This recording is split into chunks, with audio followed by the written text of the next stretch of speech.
Bon, bah papy, je crois que l'heure du tirage au sort a sonné. Ça me réjouit pas vraiment, hein, mais bon, il est temps de savoir lequel de nous deux va devoir s'y coller. Oh Seigneur, et dire que je menais une existence à peu près paisible jusque-là? Mais non, il a fallu que je sois obligé de participer à ce sinistre projet. J'ai vraiment pas envie que ça tombe sur moi. Mais moi non plus, j'ai pas envie que ça tombe sur moi, tu crois quoi? En plus, comment veux-tu que je m'en sorte? J'ai aucune chance, je suis un tableau, je ne peux même pas me déplacer. Si t'avais ne serait-ce qu'un tout petit peu d'estime pour ton vénérable grand-père, tu te sacrifierais et t'irais à ma place. Ah bah merci papy, bravo pour la solidarité. Je te signale qu'en principe, c'est plutôt au grand-père de se sacrifier pour son petit-fils, pas l'inverse, hein. Oui bah écoute, c'est comme ça, je ne veux pas le faire, un point c'est tout. Mais de toute façon, on n'y peut rien, c'est un tirage au sort. Alors on tire un papier, on regarde lequel de nous y va, et puis c'est tout. Mais tire dans ce maudit papier qu'on en finisse, je n'en peux plus, c'est insupportable, ce suspense, c'est insoutenable. Ouais, bon allez, j'y vais, et puisse le sort nous être favorable.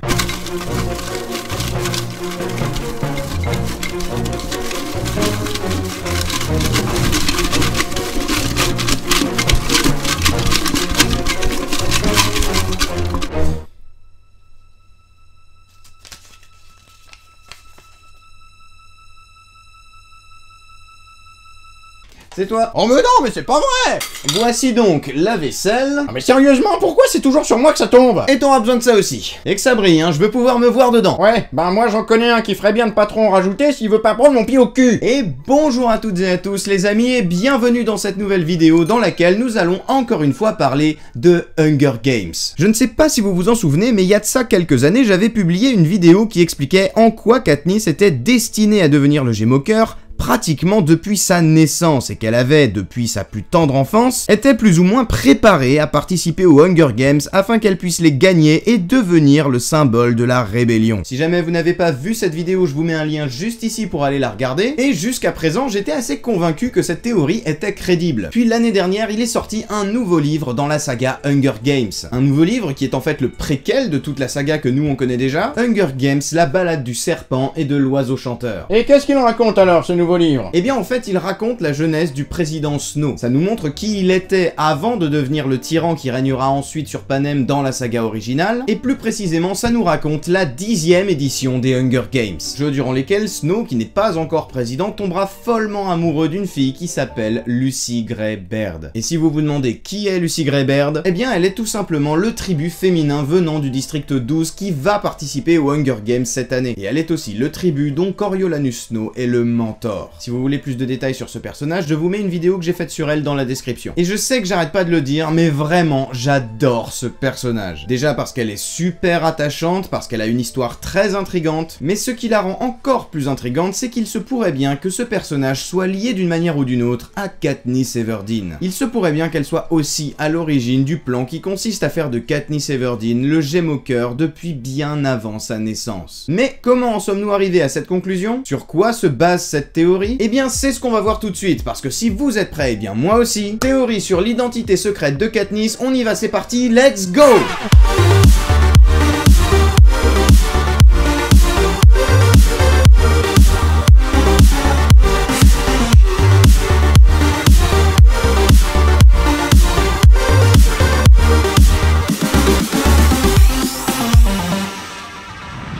S'il y a bien un personnage qui n'a laissé personne indifférent dans la saga Hunger Games, je pense que c'est bien Katniss Everdeen. Un personnage de jeune femme forte et indépendante, prête à sacrifier sa propre vie pour protéger ce qu'elle aime, et qui finira malgré elle par déclencher une rébellion des habitants de tout le pays, alors que son seul objectif à la base était tout simplement de survivre et de sauver sa petite sœur. On est obligé d'être très marqué par ce personnage à la profondeur incroyable. Et pourtant, malgré le fait que tous les projecteurs soient constamment braqués sur elle, malgré le fait qu'elle soit le héros de toute cette histoire et que toute sa vie semble nous être dévoilée, il se pourrait bien qu'elle cache en réalité un immense secret dont elle n'a elle-même pas conscience. Un secret qui porterait sur ses origines et sur sa propre identité. C'est en tout cas ce que nous dit la théorie dont je vais vous parler aujourd'hui. C'est une théorie qui est apparue sur internet peu après l'apparition du dernier tome de la saga Hunger Games et qui révélerait l'identité secrète de Katniss Everdeen. Car en réalité, il se pourrait bien que Katniss soit liée à Lucy Gray. Mais avant d'aller plus loin, faisons un petit topo sur le personnage. Lucy Gray est l'un des personnages phares de ce nouveau roman, puisqu'il s'agit non seulement du grand amour perdu du président Snow, mais aussi du premier vainqueur des Hunger Games étant originaire du district 12. Mais ce n'est pas tout, Lucy Gray fait également partie d'un peuple qu'on appelle les Covey, qui sont des musiciens itinérants enfermés dans le district 12 depuis la fin de la première grande rébellion opposant les districts au Capitole. Et les Covey, ils se considèrent un petit peu comme une grande famille dans laquelle Lucy Gray a des frères et des sœurs, et l'une de ses sœurs, à l'époque de ce préquel, est une toute petite fille de 8 ans appelée Maud Ivory. Et c'est à ce personnage que nous allons nous intéresser dans cette vidéo, puisque d'après la théorie dont je vous parle, Maud Ivory serait en réalité la grand-mère de Katniss. Je vous explique. Tout d'abord, il faut savoir une chose, c'est que les Covey ne résidaient pas dans n'importe quelle partie du district 12. À l'époque à laquelle se déroule ce préquel, ils habitaient dans la partie la plus pauvre du district, dans un quartier qu'on appelle la Veine. Et comme une curieuse coïncidence, il se trouve que c'est également dans ce quartier que Katniss a vu le jour et qu'elle a grandi. Eh ben oui, hein, c'est bien connu, on est forcément tous les descendants des gens qui vivaient il y a longtemps dans notre quartier. Non mais dis donc, toi, c'est quoi cet argument tout pété, là? Tu nous as quand même habitués à beaucoup mieux que ça. Oui, c'est sûr, on est d'accord. Pour l'instant, c'est loin d'être suffisant. Mais c'est un début. Attends de voir la suite un peu, tu vas voir que je me suis clairement pas foutu de vous avec cette théorie. Parce que certes, le fait que Maud Ivory et Katniss viennent du même quartier, ça suffit pas à dire que c'est sa grand-mère, évidemment. Mais c'est quand même une première coïncidence. Et des coïncidences, vous allez voir qu'il y en a beaucoup d'autres, et des bien plus troublantes que celle-là. Eh ben j'ai hâte de voir ça, parce que pour l'instant, ça casse pas les briques. Quand on parle de Maud Ivory, il ne faut pas oublier qu'on parle d'une Covey. Et cette dernière n'en est pas la moitié d'une, puisque dans ce préquel, à Hunger Games, on nous explique que Maud Ivory, en plus d'être une excellente chanteuse, dispose d'un don pour le moins singulier. Elle est capable de retenir l'intégralité d'une chanson et d'en connaître la moindre note dès la première écoute. Et retenez bien ce détail parce que c'est très important pour la suite. Maud Ivory est capable de retenir l'intégralité d'une chanson dès sa première écoute, et elle est la seule à posséder ce don dans Hunger Games.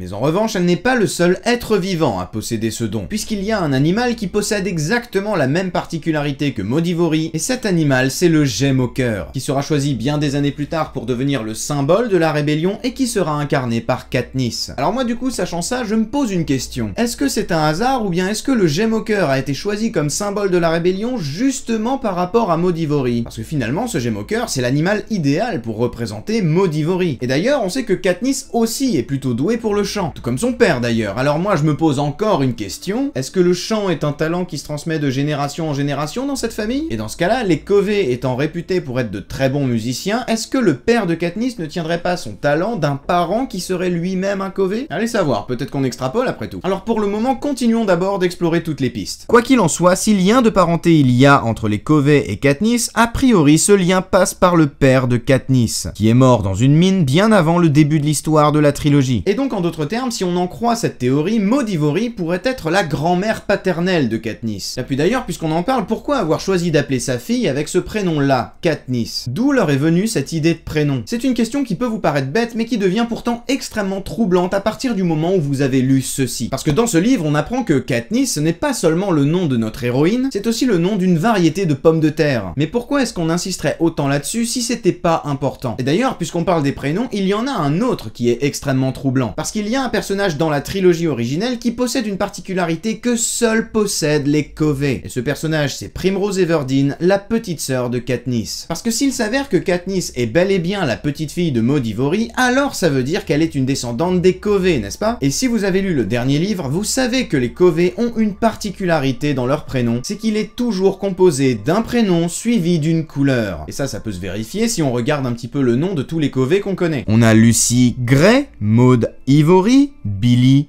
Taupe, Barbe Azur, Tam Amber et enfin Clerk Carmine. Et moi quand j'ai lu ça, j'ai eu un déclic. J'ai immédiatement pensé à la petite sœur de Katniss qui s'appelle Primrose Everdeen. Parce que finalement, Primrose, ça pourrait aussi bien être Rose, c'est-à-dire un prénom suivi d'une couleur. Primrose, c'est un prénom qui respecte la tradition des Covey, ce qui pourrait très bien être là finalement pour nous indiquer que Katniss et sa sœur sont des descendantes du peuple des Covey. On est bien d'accord, ça commence à faire beaucoup là, ça commence vraiment à devenir étrange. Il y a de plus en plus de coïncidences et ça commence à devenir vraiment très suspect. Mais ne partez pas tout de suite parce qu'il y a encore mieux, je vous ai gardé le meilleur pour la fin. Il y a un élément dans toute cette histoire qui est extrêmement important car il permet quasiment à lui seul de valider l'intégralité l'intégralité de la théorie, parce qu'il y a une chose qui n'est absolument pas normale avec le personnage de Katniss, en tout cas qui n'est pas normale sauf si elle a un lien de parenté avec les Covey. Ce qui n'est pas normal, c'est que Katniss connaisse la chanson de l'arbre du pendu. La chanson de l'arbre du pendu a une histoire très particulière. À l'origine, il s'agit d'une chanson qui a été écrite par Lucy Gray pour donner rendez-vous à Coriolanus Snow près de l'arbre dans lequel les criminels du district 12 étaient pendus. Coriolanus Snow et Lucy Gray étaient très amoureux et ce rendez-vous était censé être le point de départ de leur exil loin de l'oppression du Capitole. Mais c'était sans compter sur le fait que Coriolanus Snow allait changer d'avis, son ambition l'ayant rattrapé, et après avoir tenté de se débarrasser définitivement de Lucy Gray, il a fini par devenir le président de Panem ainsi que le principal méchant de la saga. Et il se trouve que depuis sa montée au pouvoir, la chanson de l'arbre du pendu a été interdite dans tout le pays. Absolument personne n'a le droit de la chanter et le moindre fredonnement est passible de la peine capitale. Alors moi, encore une fois, forcément, je me pose une question. Si cette chanson est interdite à ce point, comment se fait-il que Katniss la connaisse près de 50 ans après toute cette histoire? Parce qu'on peut légitimement penser que personne ne la chante jamais, cette chanson. C'est vraiment beaucoup trop dangereux et ça en vaut vraiment pas la peine. Qui irait risquer sa vie pour avoir le droit de chanter une chanson? Et pourtant, Katniss la connaît, cette chanson. Elle la connaît même par cœur. Ça veut dire que non seulement elle l'a déjà entendue, mais en plus elle l'a entendue plusieurs fois. Suffisamment de fois pour qu'elle finisse par la connaître par cœur et qu'elle soit capable de la chanter elle aussi. Et d'autre part, si on revient un petit peu à l'époque du préquel et qu'on rembobine jusqu'au moment où Lucy Gray a inventé cette chanson, et donc à l'époque où elle n'était pas encore interdite, il se trouve aussi que Lucy Gray n'a chanté cette chanson qu'une seule et unique fois, lors d'un concert qui s'est immédiatement suivi par sa fuite avec Snow. On peut donc légitimement penser que personne ne la connaît par cœur, cette chanson, de toute façon, puisqu'après tout, cette chanson n'a été chantée qu'une seule et unique fois devant un public. Et je pense qu'on est d'accord, personne n'est capable de retenir une chanson comme ça dès la première écoute. En tout cas, personne à part Maud Ivory. Et là, ça veut dire une chose qui n'est quasiment plus de l'ordre de la théorie, là on est presque dans le sûr et certain, c'est que si Katniss connaît cette chanson, c'est forcément parce que Maud Ivory a fait en sorte que cette chanson traverse les âges. Il n'y a que elle qui a pu faire ça, c'est la seule. Et on sait aussi que si Katniss la connaît, c'est parce que c'est son père qui la lui a apprise. Mais qui l'a apprise à son père alors, si personne n'avait le droit de la chanter? Vous l'aurez compris, il y a de très fortes chances que ce soit Maud Ivory qui a appris cette chanson au père de Katniss. Et à partir de cet argument, il devient très difficile de contester le fait que Maud Ivory était bien la grand-mère de Katniss. Puisque je sais que j'insiste beaucoup, mais je le redis encore une fois, chanter la chanson de l'arbre du pendu était passible de la peine de mort. Personne ne se serait risqué à la chanter en public ou dans la rue par exemple. Donc si le père de Katniss connaissait cette chanson, c'est forcément parce qu'il l'a apprise de Maud Ivory, mais c'est aussi forcément parce qu'il l'a apprise dans un endroit discret. Un endroit discret qui, d'après cette théorie, n'est rien d'autre que le foyer familial. Katniss serait donc bel et bien la descendante de Maud Ivory, ce qui fait par conséquent d'elle une descendante directe du peuple des Covey. Ah oui, en effet, dit comme ça, tout de suite, ça devient vraiment beaucoup plus crédible. Et en revanche, quel est le rapport avec ton autre théorie, au juste? Celle dans laquelle tu disais que Katniss avait été entraînée pour gagner les Hunger Games et devenir le Gémoqueur. Et bah si on admet que Maud Ivory est bel et bien la grand-mère de Katniss, en fin de compte on réalise que ça expliquerait énormément de choses. Ça expliquerait d'une part pourquoi c'est Katniss qui a été choisie pour détruire Coriolanus Snow, parce que ce dernier a fait énormément de mal aux Covey et a probablement assassiné Lucy Gray, la sœur de Maud Ivory, mais ça expliquerait surtout pourquoi le symbole de la rébellion contre Snow est un Gémoqueur. Puisque le Gémoqueur, comme on l'a dit plus tôt, c'est l'animal qui représente le mieux Maud Ivory, puisqu'elle possède exactement le même don que ces oiseaux, à savoir être capable de retenir une mélodie dès sa première écoute. Donc selon moi, ces deux théories peuvent être liées l'une à l'autre, se compléter et ne former qu'une seule énorme théorie. Et sachant tout ça, et après tout ce qu'on a dit autour de la saga Hunger Games, je pense qu'on est en droit de se poser une question. Est-ce que Maud Ivory ne serait pas tout compte fait le véritable Gémoqueur de toute l'histoire? Et voilà les amis, c'est la fin de cette vidéo, j'espère qu'elle vous a plu. Si c'est le cas, je vous invite à la partager et à la montrer à tous vos amis, parce que c'est encore le meilleur moyen de m'aider si jamais vous aimez ce que je fais et que vous avez envie de me filer un petit coup de pouce. N'hésitez pas non plus à me dire ce que vous avez pensé de cette théorie dans les commentaires. Puis, si vous voulez qu'on garde contact entre les différentes vidéos, je vous invite également à me suivre sur tous mes réseaux sociaux. J'ai Facebook, j'ai Twitter, j'ai Instagram et je suis très actif dessus, surtout sur Instagram. Alors n'hésitez pas à aller jeter un œil si jamais ça vous intéresse, je vous mets tout ça dans la description. Et voilà, sur ce, moi j'ai fini de parler, alors je vais vous laisser. On se retrouve très bientôt pour une nouvelle vidéo, et en attendant, vous le savez, comme d'habitude, moi je vous fais